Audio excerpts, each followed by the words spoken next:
Chapitre 46. L'Iscariote vend à Diomède les bijoux d'Aglaé. Voici la place du marché à Jéricho, mais ce n'est pas le matin, c'est le soir, au cours d'un long crépuscule très chaud de plein été. Du marché du matin il ne reste que des déchets, débris de légumes, monceaux des excréments, paille tombée des paniers ou des bas des ânes, morceaux de chiffon. Sur le tout, c'est le triomphe des mouches et de ce que tout le soleil fait de fermentation et des exhalations puantes et malodorantes. La vaste place est déserte. Quelques rares passants, quelques gamins querelleurs lancent des pierres aux oiseaux qui sont sur les arbres de la place. Quelques femmes qui va à la fontaine, c'est tout. Jésus arrive par une rue et regarde autour de lui, mais il ne voit encore personne. Patiemment, il s'appuie à un tronc d'arbre et il attend. Il trouve moyen de parler au gamin de la charité qui a sa source en Dieu et descend du Créateur sur toutes les créatures. Ne soyez pas cruels. Pourquoi voulez-vous troubler les oiseaux? Ils ont leur nid là-haut, ils ont leurs petits. Ils ne font de mal à personne. Ils nous donnent leur champ et procurent la propreté en mangeant les restes de l'homme et les insectes qui nuisent aux moissons et aux fruits. Pourquoi les blesser, les tuer, en privant leurs petits de leur père et mère, ou ceux-ci de leurs petits? Seriez-vous content de voir entrer un méchant dans votre maison, la démolir, ou tuer vos parents, ou vous emporter loin d'eux? Non, vous ne le seriez pas. Et alors, pourquoi faire à ces créatures innocentes ce que vous ne voudriez pas que l'on vous fît? Comment pourrez-vous un jour ne pas faire de mal à l'homme si, encore enfant, vous endurcissez votre cœur contre des petites créatures inermes et gentilles comme les oiseaux? Ne savez-vous pas que la loi dit « Aime ton prochain comme toi-même » ? Qui n'aime pas son prochain ne peut non plus aimer Dieu. Et qui n'aime pas Dieu, comment peut-il aller dans sa maison et le prier? Dieu pourrait leur dire, et le dit du haut des cieux, « Va-t'en, je ne te connais pas. Un fils, toi? Non, tu n'aimes pas tes frères, tu ne respectes pas en eux le Père qui les a faits. Tu n'es donc pas un frère, ni un fils, mais un bâtard, mauvais fils pour Dieu, faux frère pour tes frères. Voyez comme il aime, lui, le Seigneur éternel. Aux mois les plus froids, il fait trouver des greniers et des granges pour que les oiseaux puissent s'y abriter. Pendant les chaleurs, il leur donne l'ombre des feuilles pour les protéger du soleil. En hiver, dans les champs, le grain est à peine couvert de terre et il est facile de trouver les semences et de s'en nourrir. En été, des fruits succulents soulagent la soif. Ils peuvent faire les nids, solides et chauds avec les brins de foin et la laine que les troupeaux laissent après les ronces. Et il est le Seigneur. Vous, petits hommes, créés comme des oiseaux par lui, frères par conséquent de ces petites créatures, pourquoi voulez-vous être différents en vous croyant permis d'être cruels envers tous ces petits animaux? Soyez pour tous miséricordieux, en ne privant aucun de ce qui lui revient, ni parmi les hommes, vos frères, ni parmi les animaux, vos serviteurs et amis. Et Dieu, Maître, appelle Simon, Judas arrive. Et Dieu sera miséricordieux envers vous, en vous donnant tout ce qu'il vous faut, comme il le fait pour ces créatures innocentes. Allez, et emportez avec vous la paix de Dieu. Jésus fend le cercle des garçons auxquels s'étaient joints des adultes et va vers Judas et Jean qui arrivent rapidement par une autre rue. Judas jubile. Jean sourit à Jésus, mais ne semble pas tout à fait heureux. « Viens, viens, maître, je crois d'avoir bien fait, mais viens avec moi. Dans la rue, on ne peut parler. »« Où, Judas? À l'auberge. J'ai déjà retenu 4 pièces. Oh, c'est modeste, ne crains pas. Tout juste pour pouvoir se reposer sur un lit après tant de privations et cette chaleur, pour pouvoir manger comme des hommes et non comme des oiseaux sur la branche, et aussi pour parler tranquillement. J'ai très bien vendu, n'est-ce pas, Jean? » Jean acquiesce sans beaucoup d'enthousiasme, mais Judas est tellement content de son opération qu'il ne remarque pas le peu de satisfaction qu'éprouve Jésus pour un logement confortable, ni l'attitude encore moins enthousiaste de Jean. Et il continue. Ayant vendu au-dessus de mon estimation, je me suis dit, il est juste d'en prélever une petite somme, 100 deniers pour nos lits et nos repas. Si nous sommes épuisés, nous qui avons toujours mangé, Jésus doit être tout à fait à bout. J'ai le devoir de veiller à ce qu'il ne tombe pas malade, mon maître. Devoir d'amour, car tu m'aimes et je t'aime. J'ai prévu aussi pour vous et pour les troupeaux, dit-il au berger. J'ai pensé à tout. Jésus ne dit mot. Il le suit avec les autres. Ils arrivent à une petite place secondaire. Judas dit « Vois cette maison sans fenêtre sur la rue et cette porte si petite qui semble une fente. C'est la maison du batteur d'or, Diomède. On dirait une pauvre habitation, n'est-ce pas? Mais il y a assez d'or pour acheter tout Jéricho. Et, Judas rit malicieusement. Et dans cet or, on peut trouver beaucoup de colliers et de vaisselle et aussi d'autres objets de toutes les personnes qui ont le plus d'influence en Israël. Diomède, oh, tout le monde fait semblant de ne pas le connaître, mais tous le connaissent, depuis les Hérodiens à tout le monde, voilà. Sur ce mur, sans ornement, pauvre, on pourrait écrire « mystère et secret ». Si ces murs parlaient, il n'y aurait plus à se scandaliser que de la façon dont j'ai traité l'affaire, Jean. Toi, tu en mourrais, étouffé par la stupeur et le scrupule. Mais plutôt écoute, maître, ne m'envoie plus avec Jean pour certaines affaires. Il a manqué de peu que tout échoua. Il ne sait pas saisir au vol, il ne sait pas nier, et avec un fourbe comme Diomède, il faut être rapide et vif. Jean murmure. Tu disais certaines choses si imprévues et tellement. Oui, maître, ne m'envoie plus, moi je ne sais qu'aimer, moi. Nous aurons difficilement besoin de pareilles ventes, répond Jésus qui est préoccupé. Voilà l'auberge. Viens, maître. Je vais parler puisque j'ai tout arrangé. Ils entrent et Judas parle avec le patron qui fait conduire les brebis dans une étable et puis conduit lui-même ses hôtes dans une petite pièce où se trouvent 2 nattes qui servent de lit, des sièges et une table qu'on a préparée, puis il se retire. Parlons tout de suite, maître, pendant que les bergers sont occupés après leur troupeau. Je t'écoute. Jean peut dire si je suis sincère. Je n'en doute pas. Entre honnêtes gens, il n'est pas besoin de serments et de témoignages.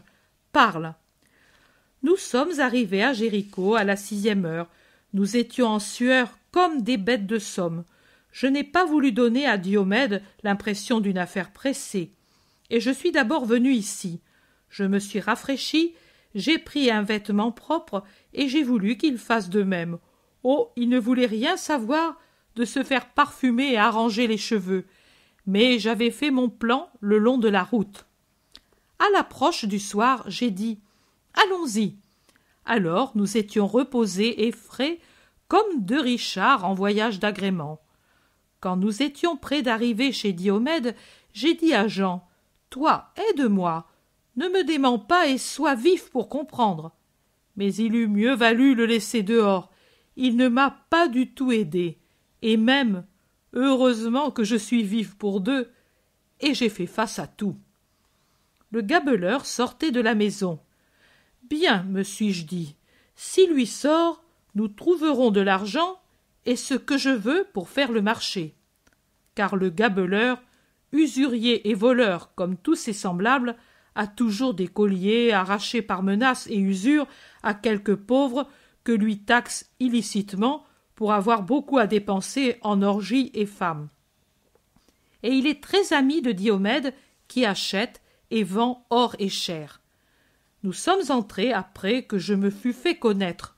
Je dis entrés, parce que autre chose est d'aller à l'entrée où lui fait semblant de travailler l'or honnêtement, et autre chose descendre dans le souterrain où lui traite les vraies affaires. Il faut être très connu de lui pour cette dernière invitation.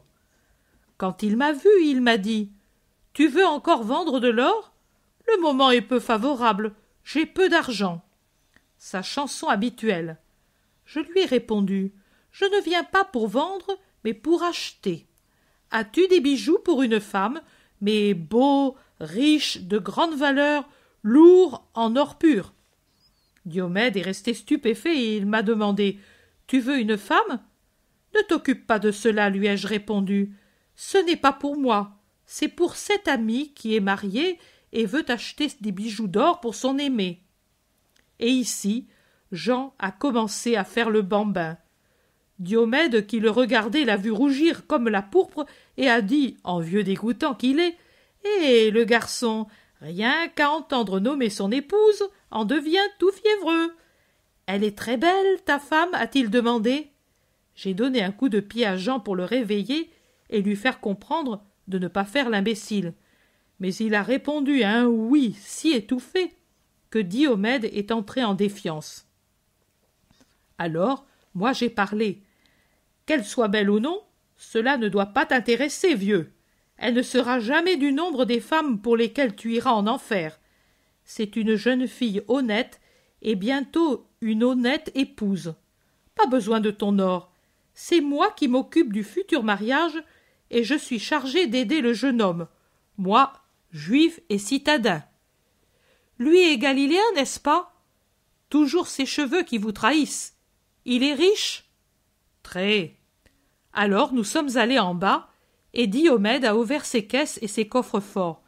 Mais dis la vérité, Jean, ne semblait-il pas d'être aux cieux devant toutes ces pierreries et cet or, colliers, guirlandes, bracelets, boucles d'oreilles, résilles d'or et de pierres précieuses, épingles à cheveux, boucles, anneaux.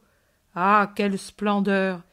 D'un air très hautain, j'ai choisi un collier à peu près comme celui d'Aglaé, et puis des épingles à cheveux, des anneaux, des bracelets, tous semblables à ceux que j'avais dans la bourse et en nombre égal.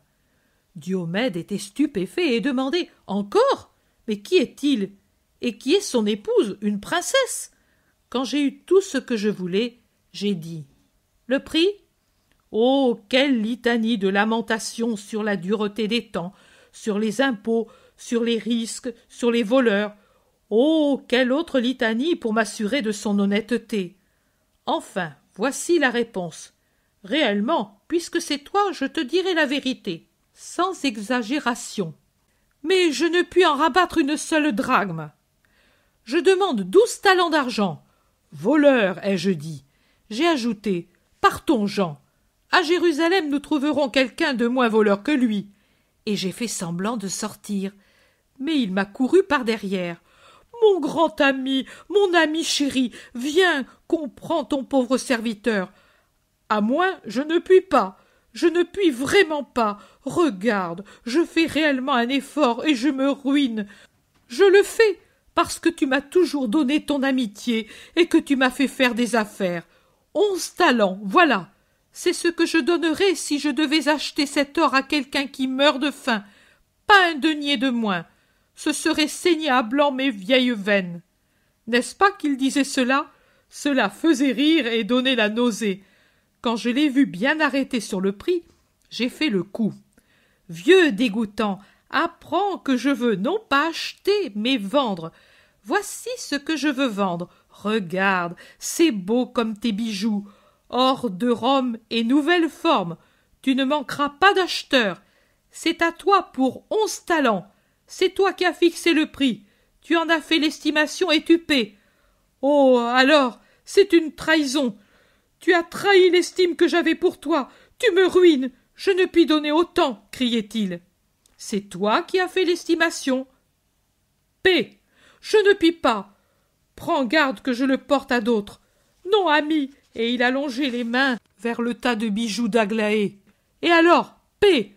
Je devrais exiger 12 talents, mais je m'en tiens à ta dernière estimation. Je ne puis pas.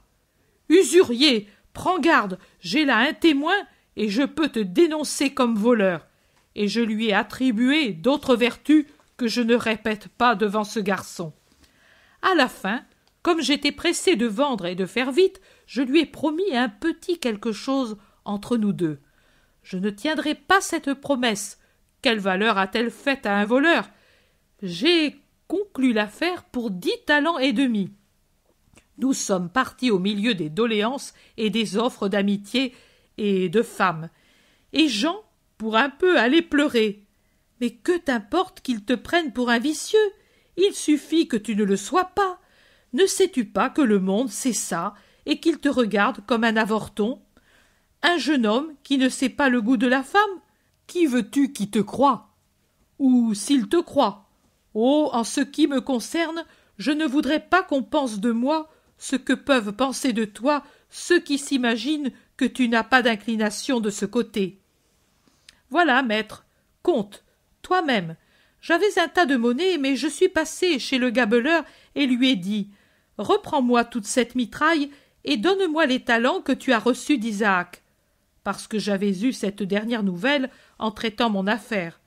Cependant, en dernier lieu, j'ai dit à Isaac Diomède « Souviens-toi que le Judas du temple n'existe plus.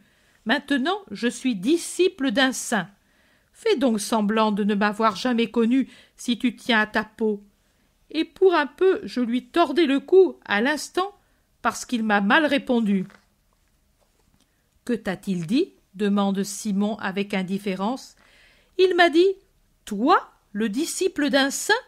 Je ne le croirai jamais, ou bien je verrai bientôt ici ton saint me demander une femme. » Il m'a dit « Diomède est une vieille crapule, un malheur du monde, mais toi, tu en es la jeune réplique. Et moi, je pourrais encore changer, car ce n'est que vieux que je suis devenu ce que je suis. Toi, tu ne changes pas, tu es né comme ça. Vieux dégoûtant, ni ton pouvoir, as-tu compris? Et en bon grec qu'il est, il dit beaucoup de vérité. Que veux-tu dire, Simon? Est-ce pour moi que tu parles? Non, pour tout le monde. C'en est un qui connaît l'or et les cœurs aussi bien l'un que l'autre. C'est un voleur, un dégoûtant en tout ce qu'il y a de plus dégoûtant comme trafic. Mais on trouve en lui la philosophie des grands Grecs. Il connaît l'homme, animal aux 7 vices capitaux, polype destructeur de tout bien, de toute honnêteté, de tout amour et de tant d'autres choses, en lui et dans les autres. Mais il ne connaît pas Dieu. Et toi, tu voudrais le lui enseigner? Moi, oui. Pourquoi? Ce sont les pécheurs qui ont besoin de connaître Dieu. C'est vrai. Cependant, le maître doit le connaître pour l'enseigner. Et moi, je ne le connais pas? Jésus. Paix, amis. Les bergers arrivent. Ne troublons pas leurs âmes par des querelles entre nous. Tu as compté l'argent? Cela suffit. Achève toute cette affaire comme tu l'as entreprise. Et je te le répète, si possible à l'avenir, ne mens pas, même pour faciliter une bonne action. Les bergers entrent. Amis, voilà ici 10 talents et demi. Il manque seulement 100 deniers que Judas a prélevés pour les dépenses de logement. Prenez. Tu donnes tout? Demande Judas. Tout. Je ne veux pas garder la moindre pièce de monnaie de cet argent. Nous avons l'obole de Dieu et de ceux qui honnêtement cherchent Dieu. Et il ne nous manquera jamais l'indispensable, crois-le. Prenez et soyez heureux comme je le suis pour le Baptiste. Demain, vous irez à sa prison. 2 d'entre vous, Jean et Matthias. Siméon ira avec Joseph trouver Élie pour tout lui rapporter et à se renseigner pour l'avenir. Élie sait. Puis Joseph reviendra avec Lévi. Le rendez-vous dans 10 jours près de la porte des Poissons à Jérusalem, à la 1re heure. Et maintenant, mangeons et prenons du repos. Demain, de bon matin, je pars avec les miens. Je n'ai rien d'autre à vous dire pour l'instant. Plus tard, vous aurez de mes nouvelles.